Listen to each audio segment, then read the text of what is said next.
We're in the middle of a series entitled It's Not About You.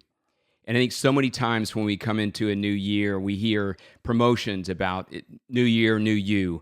This year, make it about you. Make your life about yourself. And we were not created to make lives about ourselves. And in the first podcast episode, we talked about this idea of identity. And that was the first I that we talked about. And we'll put a link to that podcast episode so you can check that out. But I work with so many business leaders and athletes, and they face this challenge a lot of times where it's causing a lot of stress and anxiety and angst because they're tying their identity to their performance and making their worth and their validation about whether they win a game or whether they accomplish this goal. And it's so important that we tie our identity to something that's a deeper foundation. And again, you can check that podcast episode to learn more about that. But life is not about us. And so in this podcast episode, I want to talk to you about another I. We're covering 3 I's across this series. And the second I is influence. And I want you to be thinking about the influence that you have. If you're a leader, if you're a person of influence, basically if you come into contact with people every day, you have influence.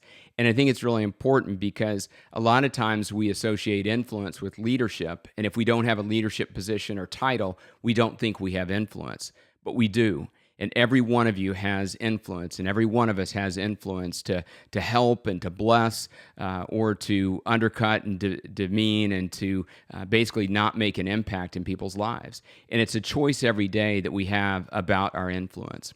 And so I want you to be thinking about this concept of influence, and I'm going to give you 2 ways to think about it. But when we think about the definition of influence, it's really, and looking this up, it's your capacity to have an effect on the character, development, or behavior of another person or another thing. And again, I'll read that again. It's the capacity to have an effect on the character, behavior, or development of something or someone. So when you think about that, you have the capacity to have an effect on the development and growth of a person, the behavior of that person, and the character of that person. And hopefully certain people are coming to mind that you think about that you're already having an influence on or that you can have an influence on. And I'm going to give you 2 ways to think about that. I'm going to think about this idea of circle of influence and sphere of influence, and I'll define both of those.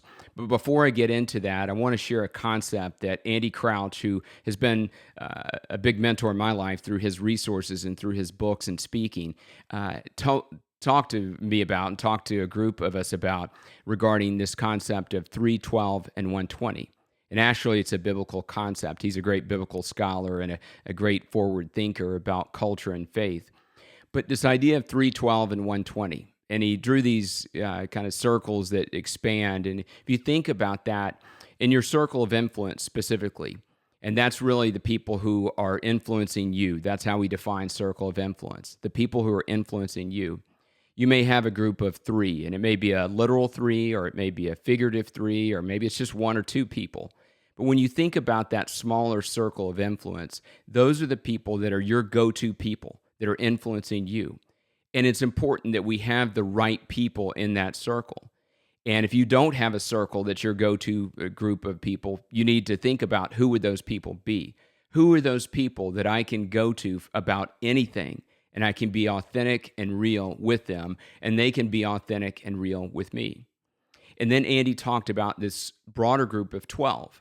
And again, that could be a literal 12, it could be a figurative 12, but that is a broader group, and those may be people that you go to for certain things or certain areas of your life. Maybe it's about family, or maybe it's about finances, or maybe it's about job advice. But maybe you don't go to them for everything, but you go to them for certain things. And then this idea of a 120 is more of a figurative number. But that's the people that you come into contact every day. It could be your social media platform, and I'm sure you have more than 120 followers, but it could be them, and how are you influencing them every day? Who are the people that you come into contact with in the coffee shop, when you go pick up cleaning, when you go to church, when you get involved in your community, when you go to work? Those are the broader group of people that you're influencing every day. And I want to give you a few questions to think about that circle of influence as you think about the 3, the 12, and the 120. And the first question is, who is in that circle of influence? and thinking about, those people, and are they the right people, which leads to the second question. Do you have the right people in your circle of influence? You've heard the quote, you're going to become like the 5 people that you hang out with the most. And when we look around and we look at the people who are in our circle of influence, are those the right people? Are they raising the level of my game? Are they leading me spiritually? Are they pointing me to a faith in Jesus that helps me to become all that I need to be and to make my life about Him and not about myself? Are they leading in the right way? Do they have the right habits and the right character?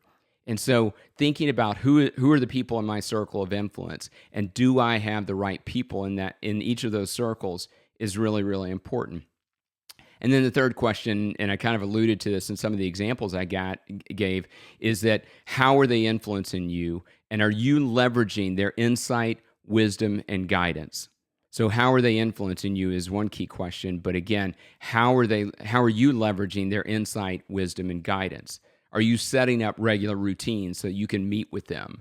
Are you sharing with them trials and challenges that you're going through and trying to get insight from them? Or are you just trying to go solo on that, and you have a circle of influence, but you're not leveraging their insight and their encouragement and accountability day in and day out? So that's the first piece, the circle of influence. When we think about influence, who's influencing you? Who's in that circle? The second way that we think about influence is this sphere of influence. And I talk about that a lot on podcasts. I write about that in blogs. And when we do our leadership training, I often talk about your sphere of influence. And if you think about that, those are the people that you're influencing. The circle of influence are people who are influencing you. The sphere of influence are those people that you're influencing and that you're leading. And we have to be cognizant of that and make sure that we think about that and that we're taking an active role in influencing and mentoring them. And I'm not saying you should go in every day at work and say, okay, I'm coming to mentor you today, and make a big grand entrance around that. A lot of times the best mentors I've had, it's been more subtle. They haven't been saying, okay, I'm taking you through mentoring, or I'm going to lead you today, or watch out for this wisdom I'm going to give you today. I tend to shy away from those people. But the mentors I have and the people that I try to mentor and influence in my sphere of influence, it's a lot more subtle.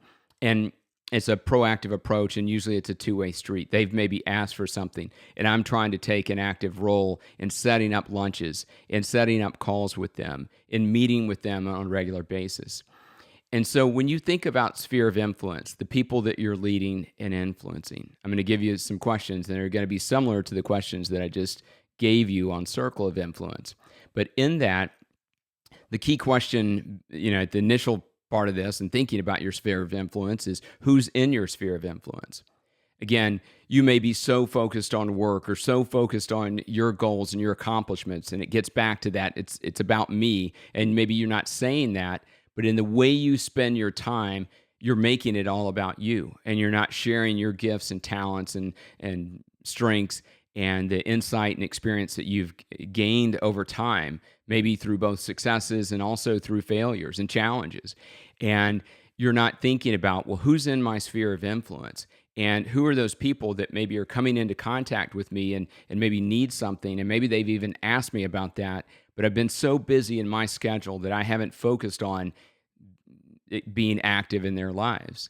So I want to encourage you to make a list, as you do for that circle of influence, to make a list of people who are in your sphere of influence, and that will lead to taking a more active role in their lives. Another question is, are you focused on the right sphere and one that is within your control?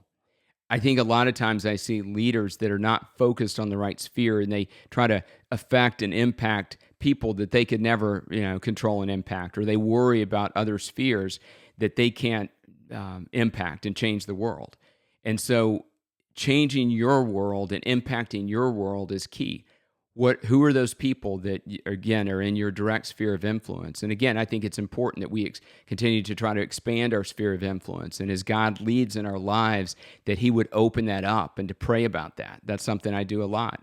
But I try to be faithful with the sphere of influence that I've been given, however big, however small, for that day, for that moment, or for that season of life, to be, cognizant again of who is in that sphere of influence, and is that sphere of influence within my control, and then taking the right steps. And then that leads to the third question around sphere of influence is, how are you influencing the people that are in your sphere of influence? And is it in a good way? Is it in a positive way? What's your attitude every day? What are you doing to take an active role? Are you pointing them to the right things, the right habits, and ultimately the right person who's going to provide, peace and strength and comfort in their lives? And that's why, again, in everything I do, even if it's things that are related to work or other things at home, I'm trying to point people to Jesus because that's who I'm following. And I'm trying to make sure that my behaviors and my actions and my character and thoughts reflect him, and that I'm pointing people to him and I'm influencing people in the right way towards him. So again, thinking about this idea of influence, who is in your circle of influence and who is in your sphere of influence? Are there people that you need to add or people need to take out? Or maybe, as you think about circle of influence, maybe they don't become a go-to person because you're not spending as much time with them anymore, but they become in that group of 12 that you still go to them for certain things.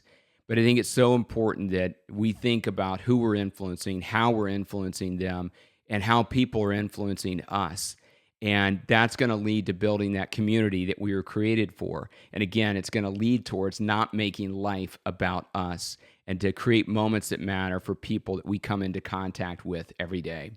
So think about this. Think about how you can apply it this week. And as always, let's make the most of the moments in our life.